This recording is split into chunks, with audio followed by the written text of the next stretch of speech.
Some say marriage is like the endless winter rain in Seattle. Cold and damp seeping into the very bones of your daily life. What destroys a romance is rarely a sudden dramatic betrayal.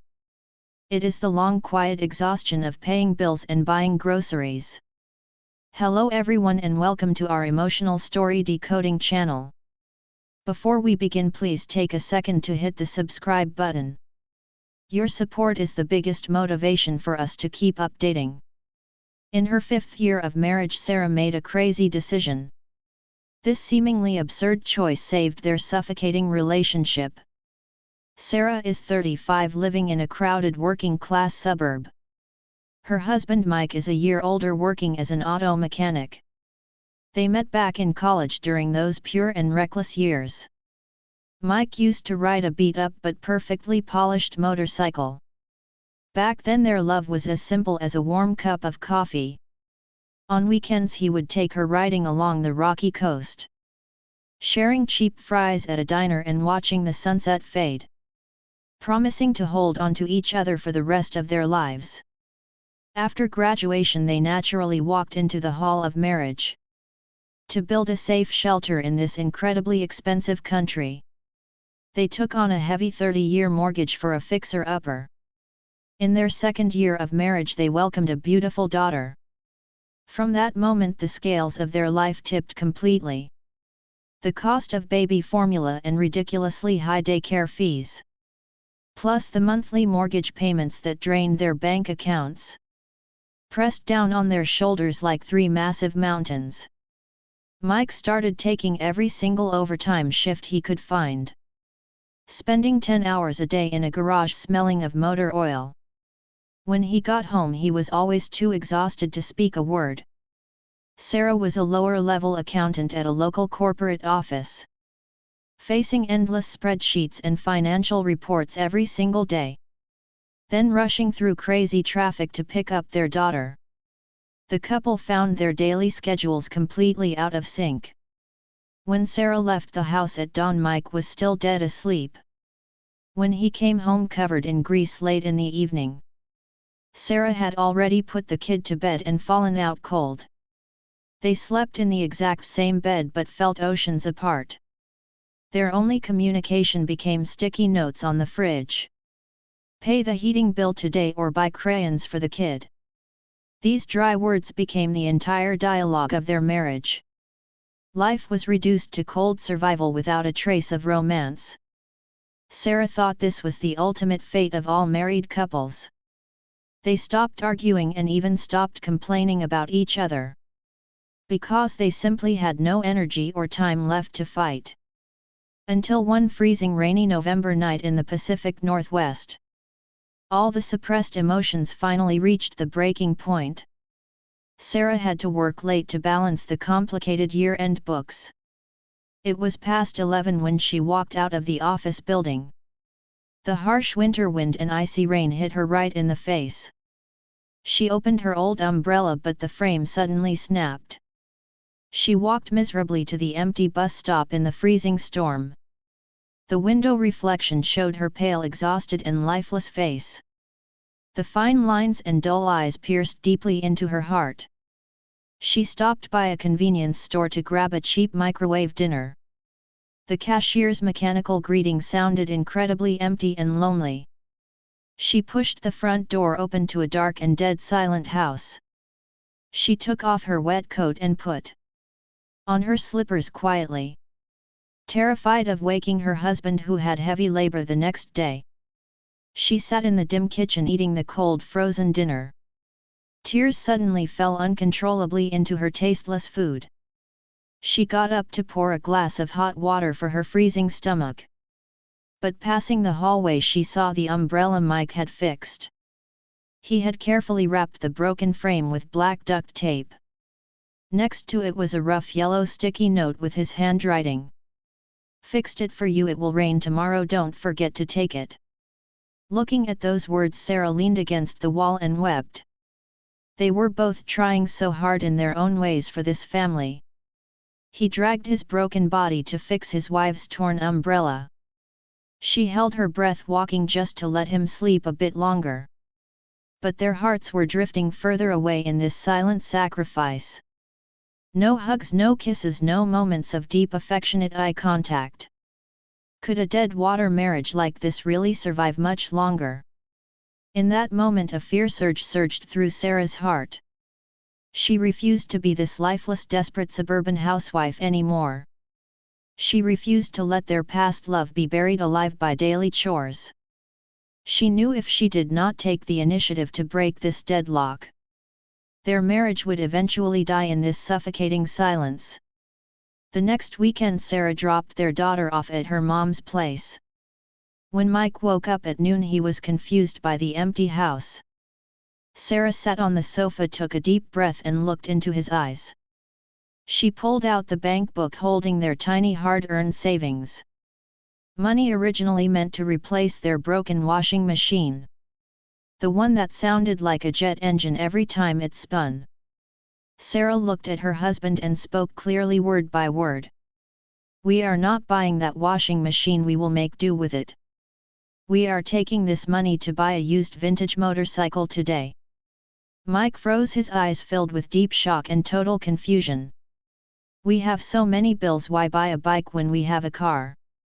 Sarah stood up, walked over to him with her eyes slightly red. "I want you to take me away from here, even if just for one day." Mike fell silent, looking down at his rough, calloused hands. Hands covered in scars and blisters from heavy steel wrenches. After a long time he slowly looked up with a spark in his eyes. "All right, let's go right now," he answered in a low, hoarse voice. That afternoon they picked a white motorcycle from a used dealer. Though the model was old and the paint was peeling off, the engine still roared just like their unextinguished youth. By evening the signature Seattle drizzle started falling again. Mike handed Sarah a helmet and carefully fastened the strap. She climbed on the back, wrapping her arms tight around his waist. With the roar of the engine they left the depressing streets behind. Rain hit the helmet visor, blurring her vision completely. But feeling the long-lost body heat radiating from his back, the iceberg freezing her heart for 5 years began to melt. They had no destination, just riding up the mountain roads. Somehow they reached the heavy fog of the Cascade Mountains. On the winding dark winter road there was no one but them. Surrounded by towering pine trees and the chilling night mist. Suddenly the old motorcycle made a dull, heavy clunking noise. The engine died completely, leaving them stranded in the dark. Normally an accident like this would trigger endless fighting. She would complain the bike was trash, he would blame her idea.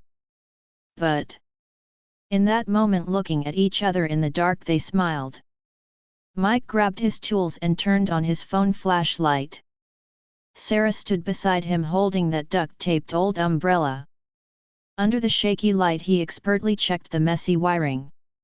Freezing rain slid down his face, but he did not care at all. His eyes were focused and fierce, just like that college boy. Sarah watched his side profile and suddenly found him so charming. Turns out the miserable messes of life can become romantic. As long as you have someone willing to stand by your side. In 20 minutes Mike fixed the issue and started the engine. He stood up, wiped the rain off his face and grinned at her. "Get on, babe, we are heading to the top," he shouted loudly. That long-lost pet name made Sarah burst into tears in the rain. Riding that roaring broken bike they finally reached the peak. Standing on the empty overlook, watching the city lights below. Thousands of lights flickering like a warm sea of stars. The cold wind howled as they breathed the fresh mountain air. Mike suddenly reached out his rough hand and held her cold fingers.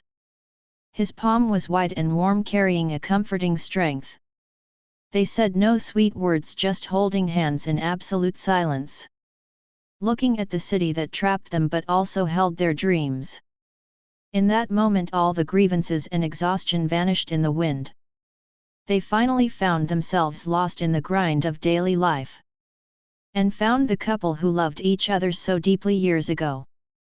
On the way down they stopped by a noisy late-night food truck.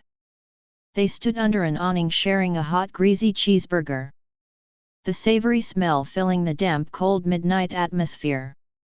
They laughed like two carefree college kids with zero pressure. No mortgage, no daycare fees, no credit cards to pay next month. Only the most real and vibrant partner in each other's eyes. After that rainy escape they seemed to crack the code of life. They no longer let the boring routines swallow their affection. Learning to look up at the moon while picking up pennies. Sometimes drinking cheap beer on the porch after the kid sleeps. Sometimes riding the bike to the rugged beach on Sunday mornings. Holding hands in the howling wind leaving footprints on the sand. They even bought the cheapest tent from a local discount store. Camping out under the stars listening to the autumn crickets. Feeling the pulse of nature and each other's steady breathing. They did not chase any expensive or luxurious material romance. They just used this raw grassroots way to briefly run away. Escaping the suffocating comfort zone to breathe in the wild. Every time they left the cramped house their souls aligned again. Their relationship was no longer a numb routine of endurance. It glowed with a resilience far deeper than their honeymoon days. Sarah knows ordinary life is still full of difficult challenges. The heavy mortgage still needs paying, the old truck needs fixing. Those annoying spreadsheets at work will never truly end. But as long as they hold each other's hands tight like this, no worldly hardship can ever crush their marriage again. They are still the most insignificant ordinary couple in the city. But they learn to create miracles for each other in the ordinary. Good marriage is never a safe harbor where you dock forever. It is a ship that requires two people to constantly repair and sail. Life always has dark valleys and spiritual reefs hard to cross. Marriage is a long cultivation for two mortals. Warming each other. No one's life is smooth sailing filled with flowers and passion. True courage is not easily letting go in the face of boredom. It is seeing the cruel, trivial, messy truth of survival.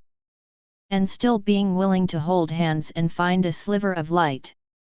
Going into nature, to the loud streets, anywhere that makes the heart race. Never let cold silence become the final background color of love. If you use your heart and grassroots wisdom to break through, those seemingly dead feelings can bloom beautifully once again.